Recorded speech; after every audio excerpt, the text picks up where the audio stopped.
This is Immigration Attorney Parviz Malakouti, and in this video, I'm going to address a question I've been getting from a lot of DACA recipients, which is what is military parole in place, or PIP, as it's known among some immigration attorneys. So first of all, parole in place is a program by which certain family members of military servicemen or women or veterans of the military are allowed to stay in the United States and apply for adjustment of status within the United States, even if they enter the United States without inspection. So let me explain.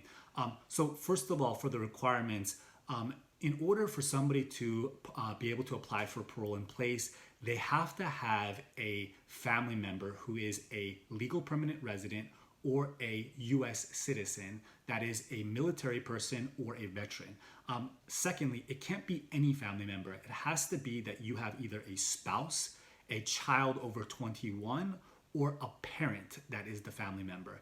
And basically what happens is that you apply for parole in place, which then allows you to apply for adjustment of status from within the United States rather than having to go abroad to do consular processing.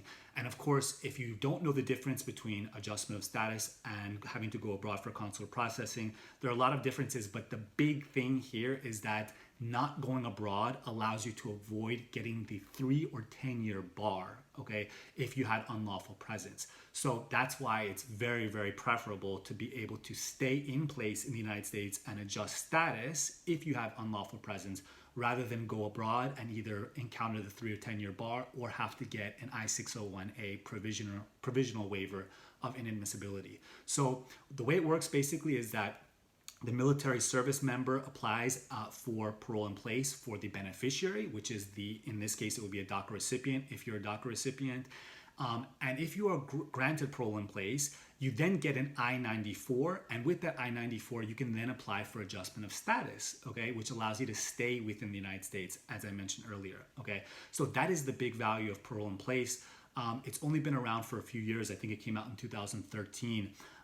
There are some rumblings that USCIS may end that program, but for now, we haven't gotten any official word on it. So for now, it's open. That's it. I hope you like this video. If you're a dreamer and you're interested in dreamer videos, subscribe to this channel, Dreamer TV. If you're a dreamer and you like discussing dreamer issues, join my Facebook group. It's called DACA Dreamers Moving Forward. That's it. Have a great day.